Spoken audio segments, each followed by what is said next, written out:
ഇന്നലെ എല്ലാം കൊളാക്കിയിട്ട് ഇപ്പൊ വിളിക്കുവല്ലേ? ഞാൻ വിളിച്ചത് വേറൊരു കാര്യം പറയാനാ. ഇവിടെ ഒരു പ്രശ്നമുണ്ട്. ഏട്ടത്തി വല്യമ്മയെന്ന് അറിഞ്ഞിട്ടില്ല. എന്താടാ? ആദർശേട്ടൻ വിളിക്കാത്തതിന്റെ വിഷമത്തിലായിരുന്നല്ലോ ഇവിടെ എല്ലാവരും. ഏട്ടന് അവിടെ ഒരു കുഴപ്പമുണ്ടായി. എന്താ? ഏട്ടൻ അവിടെ ജയിലില്ല. ജയിലിലോ? കാര്യങ്ങളൊന്നും കൂടുതൽ അറിയില്ല. ഇവിടെ അച്ഛനും വല്യച്ഛനൊക്കെ വല്ലാത്ത വിഷമത്തില്ല. അനി ചേച്ചി അറിഞ്ഞാ ചേച്ചിക്ക് ഇത് സഹിക്കാൻ പറ്റത്തില്ല. ഏട്ടത്തിക്ക് മാത്രമല്ല, ആദർശേട്ടൻ പുറത്തു വന്നില്ലെങ്കിൽ ഈ വീട് ആകെ സ്തംഭിച്ചു പോകും. ശരി, ഞാൻ വിളിച്ചോളാം.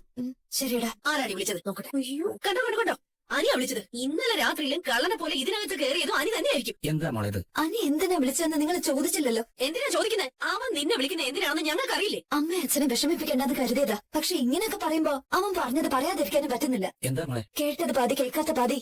നയനേച്ചി വിളിച്ച് പറയരുത് ചേച്ചി ഒന്നും അറിഞ്ഞിട്ടില്ല. നീ കാര്യം പറയുന്നു. അത് പിന്നെ ആദർശേട്ടന്റെ വിവരമൊന്നും ഇല്ലായിരുന്നല്ലോ. ആദർശേട്ടൻ അവിടെ ദുബായില് ജയിലില്ല.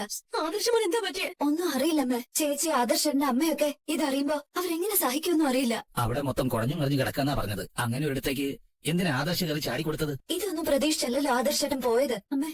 അമ്മ ഇനി ആദ്യ കയറി അങ്ങോട്ടൊന്നും വിളിക്കല്ലേ. മൂർത്തി സാറിന് നല്ല സ്വാധീനമുള്ള സ്ഥല. അധികം വിചാരിച്ചാ പെട്ടെന്ന് ആദർശന് ജയിലിൽ നിന്ന് ഇറക്കാൻ പറ്റില്ലേ മോളെ? അതേപ്പറ്റിയൊന്നും അനി പറഞ്ഞില്ല അച്ഛാ. അവരതിനു വേണ്ടുന്ന എല്ലാ ശ്രമങ്ങളും നടത്തുന്നുണ്ടാവുമല്ലോ. ഗൾഫിലൊക്കെ ജയിലിലായി കഴിഞ്ഞാൽ പിന്നെ ആര് വിചാരിച്ചാലും പുറത്തിറങ്ങാൻ വലിയ ബുദ്ധിമുട്ടാണെന്നാ കേട്ടിട്ടുള്ളത്.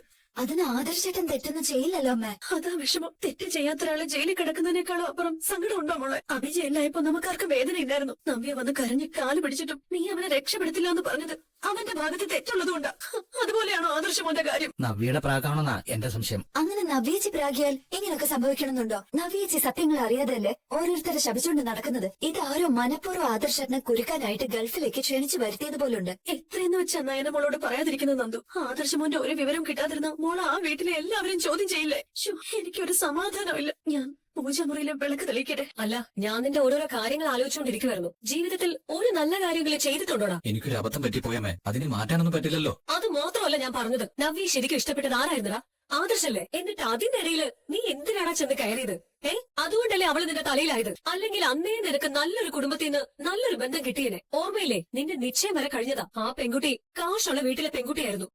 അവളിപ്പോ ഒരു ഡോക്ടറെ കല്യാണം കഴിച്ച അമേരിക്കയിലാ. നടക്കാത്ത കാര്യങ്ങളൊന്നും പറഞ്ഞിട്ട് കാര്യമില്ലല്ലോ അമ്മേ. നീയാണ് ചന്തുമോളുടെ അച്ഛനെന്ന് അറിഞ്ഞ ശേഷമേ ഹൃദയം നിന്ന അവസ്ഥയിലാ ഞാൻ. പിന്നെ അതിനിടയിൽ ഏക ആശ്വാസം ഒരുത്തൻ ജയിലായതാ. ഒന്ന് പയ്യെ പറയുമേ, ഈ വീട്ടിലെ പട്ടാളം വരുന്നുണ്ട്.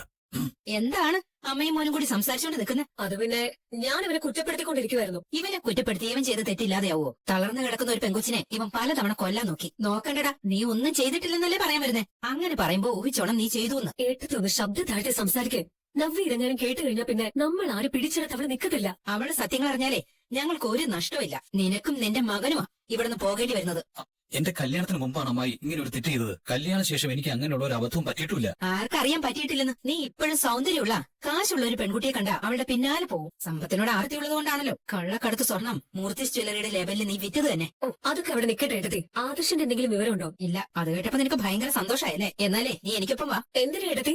അതൊക്കെ ഞാൻ പറയാം. നീ വെറും പുറമ്പോക്കാണെന്നല്ലേ നീ പറഞ്ഞുകൊണ്ട് നടന്നിരുന്നത്. ഇനി നീ പുറമ്പോക്ക് മാത്രമല്ല, ഈ വീട്ടിലെ ജോലിക്കാരിയും കൂടിയാ. അങ്ങനെയേ ഇവിടെ ഉള്ളവര് നിന്നെ കാണുള്ളൂ. കാരണം ജീവിക്കാനുള്ള എല്ലാ സൗകര്യങ്ങളും നിനക്കും നിന്റെ മകനും ചെയ്തു തന്നിട്ടും നീ ഒന്ന് മാന്യമായിട്ട് ജീവിക്കാൻ തയ്യാറല്ല. അങ്ങനെയുള്ളപ്പോ അച്ഛനും അമ്മയും കാണിച്ച സിമ്പതിയും സ്നേഹവും ഈ വീട്ടിലെ മൂത്ത മരുമകൾ എന്ന നിലയില് ഞാൻ കാണിക്കാൻ പാടില്ല. നിന്നെയൊക്കെ നിലയ്ക്ക് നിർത്തിയേ പറ്റൂ. വാ ഇങ്ങോട്ട്. നിന്റെ മരുമോൾ ഇപ്പോഴും ആദർശ കുറ്റക്കാരനെന്ന് കരുതി എന്റെ മരുമോളെ ആക്ഷേപിച്ചുകൊണ്ടിരിക്കുക. ആദർശിന്റെ ഒരു വിവരവും ഇല്ലാത്തത് അവളെ സംബന്ധിച്ചിടത്തോളം വേദന ഉണ്ടാക്കുന്ന ഒരു കാര്യമല്ല. അത് നിനക്കും നിന്റെ മകനും അങ്ങനെ തന്നെയാ. എങ്കിലും നിരപരാധിയായ എന്റെ മോനെ നിന്റെ മരുമോള് കുറ്റക്കാരനായി കാണുമ്പോ ആ സങ്കടം തീർക്കാൻ ഞാൻ എന്തെങ്കിലുമൊക്കെ ചെയ്യണ്ടേടി.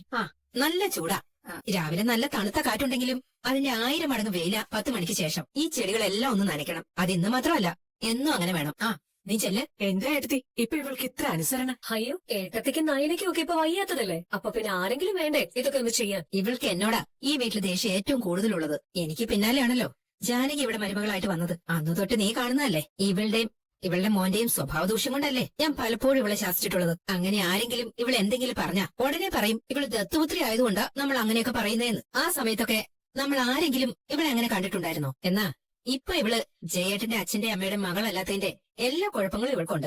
അത് ശരിയാ. നല്ലൊരു ജീവിതം നിനക്ക് കിട്ടിയതല്ലേ ജലജ? അപ്പൊ നീ മക്കളെങ്കിലും നന്നായിട്ട് വളർത്തണ്ടേ? അനി എംഡി ആയി കയറിയപ്പോ അഭിയുടെ ജോലി തെറിപ്പിച്ചു എന്നൊക്കെ പറഞ്ഞുകൊണ്ട് നടന്നാ മതിയോ? അഭി നല്ലവനായിരുന്നെങ്കിൽ അവനും കമ്പനിയുടെ ഒരു പാർട്ട് കൊടുക്കുമായിരുന്നല്ലോ. എങ്കിൽ 3 പാർട്ടായിട്ട് ആദർശ് എല്ലാം തിരിച്ചേനെ. ഒരു പാർട്ട് തീർച്ചയായിട്ടും അഭിക്ക് കൊടുക്കുകയും ചെയ്തേനെ. ഇനിയിപ്പോ അതേപ്പറ്റിയൊന്നും പറഞ്ഞിട്ട് കാര്യമില്ലല്ലോ. നീ ചെടിയെനിക്ക് ഈ പണി അവള് ചെയ്യാൻ തുടങ്ങിയോ? ചെയ്യണം. അല്ലെങ്കിൽ ഈ വെള്ളം കൊണ്ട് ഞാൻ ഇവളുടെ തല നനയ്ക്കും.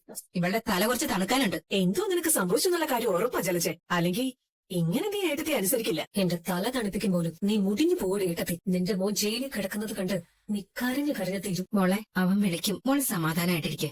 പട്ടിണി കിടക്കല്ലേ. എന്തെങ്കിലും കഴിക്കും മോളെ. പിന്നെ വിളിക്കും കാത്തിരുന്നു. മോളുടെ വയറ്റിൽ കിടക്കുന്ന കുഞ്ഞിനെ ഓർത്തെങ്കിലും എന്തെങ്കിലും കഴിക്കും മോളെ. അമ്മ എന്തെങ്കിലും കഴിച്ചായിരുന്നോ? അയ്യോ ഏട്ടത്തി ഒന്നും കഴിച്ചിട്ടില്ല. മിണ്ടായിരടി. നീ ഇതിനെ ഇപ്പൊ ഇങ്ങോട്ട് വന്നത്? അത് ഞാൻ മോളോട് കഴിക്കണമെന്ന് പറയാൻ വേണ്ടി വന്നതാ. അതല്ല ഞാൻ മോളോട് പറഞ്ഞോണ്ടിരിക്കുന്നത്. ഇനി അതിനോട് നീ പറയണോ? എന്തെങ്കിലും കഴിക്കും മോളെ. നിന്റെ മോൻ ജയിലിലായ വാർത്ത അറിഞ്ഞിട്ട് നീ പൊട്ടിക്കരയുന്നത് കാണാൻ വേണ്ടി ഞാൻ കാത്തിരിക്കുവാടി. കാതോർത്തിരിക്കും. എന്റെ മോള് കഴിക്കേ. അമ്മയും കൂടെ കഴിക്കാം. ജയിലിലായെന്ന് അറിയുന്നതിന് മുമ്പ് ഇത്രയും സങ്കടമാണെങ്കിൽ അവൻ ജയിലിലാണെന്ന് അറിഞ്ഞാ ഇവിടെ സങ്കട കടലായിരിക്കുമല്ലോ. ഗൾഫിൽ നിന്ന് ആരെങ്കിലും വിളിച്ചതെന്ന് വെച്ചാ? ഇല്ല, എന്നെ ആരും വിളിച്ചില്ല. ഞാൻ അങ്ങോട്ട് വിളിച്ചിട്ടും ആരും എടുത്തതുമില്ല. നിങ്ങൾ ആരെങ്കിലും വിളിച്ചായിരുന്നു? ഇല്ല അച്ഛാ. അവനെന്തോ ചെറിയൊരു ആപത്തുണ്ടായോ എന്നൊരു സംശയം. അങ്ങനെ സംശയമുള്ളിൽ വെച്ചിട്ട് ആരും ഒന്നും പറയണ്ട. നയനമോളോ ഏട്ടത്തെയും അവന്റെ വിളി വന്നില്ലല്ലോ എന്ന് പറഞ്ഞുകൊണ്ടിരിക്കുക. അവരെ എങ്ങനെ സമാധാനിപ്പിക്കണമെന്ന് അറിയത്തില്ല. ഞാൻ സൂചിപ്പിച്ചല്ലോ, AN ജ്വല്ലറി അവരൊരു വൈരാഗ്യ ബുദ്ധിയോടെയാണ് നമ്മുടെ മുന്നിൽ നിൽക്കുന്നത്. ഗൾഫിലെ പ്രകടനം ഇവിടെയും ആവർത്തിക്കാനാണ് അവരുടെ ശ്രമം. എന്നിട്ട് ആ ജ്വല്ലറിയുടെ മോഡലായിട്ടാണ് നവ്യ പോയത്. ഇനി അവളങ്ങനെ പോകാതിരിക്കാൻ ഒരു മാർഗമുണ്ട്. അവര് ചെയ്തതല്ല ഇനി തുറന്നടിച്ചങ്ങ് പറയുക. സഹിയേട്ടപ്പോഴാണല്ലോ ദേവയാനി ജലജയോടെല്ലാം പറഞ്ഞത്. നമ്മൾ ആവേശം കയറി നവ്യോടെല്ലാം തുറന്നു പറയുകയാണെങ്കിൽ അത്തരം സംഭവങ്ങൾ ഉൾക്കൊള്ളാൻ പറ്റാത്തൊരു പെൺകുട്ടിയാണ് നവ്യ. ചന്ദ്രമോൾ ആദർശിന്റെ കുട്ടിയാണെന്ന് നയനെ അറിഞ്ഞപ്പോ അവൾ അതിനെ പക്വതയോടെയാണ് നേരിട്ടത്. ആ വാർത്ത കേട്ടപ്പോ തന്നെ നയനമോള് പറഞ്ഞു ഒരിക്കലും അത് സത്യമായിരിക്കില്ല എന്ന്. പിന്നെ യാഥാർത്ഥ്യം അറിയാൻ വേണ്ടിയിട്ട് നയനമോള് തന്നെയാണ് മുന്നിട്ടിറങ്ങിയത്. ഇവിടെ ജലജയും അഭിയേയും ഒക്കെ നവ്യമോൾക്ക് നന്നായിട്ട് അറിയാം. എന്നിട്ട് അവൾ അവരെ സംശയിക്കാതെ കൂടെ നിൽക്കുമല്ലേ. അതിന് കാര്യമുണ്ട് അച്ഛാ. ഗോവിന്ദന്റെ മക്കളിൽ കുറച്ചൊക്കെ സ്വാർത്ഥതയും അത്യാഗ്രഹവും ഉള്ളത് നവ്യയ്ക്ക്. അതുകൊണ്ടാണല്ലോ അവൾ അഭിയുടെ ജീവിതത്തിലേക്ക് എത്തിപ്പെട്ടത്. ആദർശിന് വേണ്ടി ആലോചിച്ച പെൺകുട്ടിയല്ലായിരുന്നു നവ്യ. എന്നിട്ട് അഭിയാണ് മൂർത്തീസ് ജ്വല്ലറിയുടെ തലപ്പത്തുനിന്ന് തെറ്റിദ്ധരിച്ചല്ലേ അവൾ അവനുമായി അടുത്തത്. അതാ ഞാൻ പറഞ്ഞത്. അങ്ങനെയുള്ളവളോട് സത്യങ്ങളൊക്കെ വിളിച്ചു പറഞ്ഞാൽ അവൾ പിന്നെ എന്തും ചെയ്യാൻ മടിക്കില്ല. അഭിയെ ജയിലിലാക്കിയ നയനയോടും നന്ദുവിനോടും ഒക്കെ തീർത്താ തീരാത്ത പകയുണ്ട് നവ്യയ്ക്ക്. എന്നാൽ നന്ദുവും നയനയൊക്കെ അങ്ങനെ പക ഉള്ളിൽ സൂക്ഷിക്കുന്നവരല്ല. അതുകൊണ്ട് തന്നെ നവ്യയ്ക്ക് എന്തെങ്കിലും ദുരിതമുണ്ടായാൽ അത് അവർക്ക് സഹിക്കാൻ പറ്റില്ല. ഇനിയിപ്പോ എന്തായാലും ജലജയും അഭിയും ആദർശിനെ കുറ്റപ്പെടുത്തി സംസാരിക്കില്ലല്ലോ. പിന്നെ നവ്യ പറയുന്നത് നമുക്ക് കേട്ടില്ലാന്ന് വെക്കാം. ഇന്നൊരു ദിവസം കൂടി ആദർശിന്റെ കാര്യം നോക്കാൻ ചെയ്യാം. എന്നിട്ടും വിവരമൊന്നുമില്ലെങ്കിൽ നമുക്ക് അവിടെ നടക്കുന്ന എന്താണെന്ന് അറിഞ്ഞേ പറ്റൂ. അമ്മ എന്നാലും ആദർശൻ എന്തായിരിക്കും ഇങ്ങനെ വിളിക്കാതിരിക്കുന്നത്? നമ്മൾ അതിന് പല കാരണങ്ങളും കണ്ടെത്തി. പക്ഷെ പറഞ്ഞ സമയമൊക്കെ കഴിഞ്ഞല്ലോ. എന്നിട്ടും മൊബൈല് നോക്കിയിരിക്കുന്ന അല്ലാതെ ഒരു പ്രയോജനവുമില്ല. നിനക്കിതൊക്കെ കേൾക്കുമ്പോ നല്ല സന്തോഷമുണ്ടല്ലേ? അയ്യോ അതെന്തിനാ ഞാൻ സന്തോഷിക്കുന്നത്? ഇതൊന്നും സന്തോഷിക്കാൻ പറ്റുന്ന കാര്യങ്ങളല്ലല്ലോ ഏട്ടത്തി. നിനക്ക് അങ്ങനെയാണെന്ന് അറിയാം. പക്ഷേ നീ കരുതിയിരുന്നോ? എന്റെ ആദർശന്റെ തകർച്ച കണ്ടിട്ട്, എന്റെ നയനമോളുടെ കണ്ണീര് കണ്ടിട്ട് നീയും നിന്റെ മകനും ചിരിച്ച് രസിച്ച് നടന്നാ പിന്നെ നീ പുറത്തായില്ലെങ്കിലും നിന്റെ മകൻ ഇവിടുന്ന് പുറത്താവും. അതിനുവേണ്ട എല്ലാ കാരണങ്ങളും അവൻ തന്നെ ഉണ്ടാക്കി വെച്ചിട്ടുണ്ട്.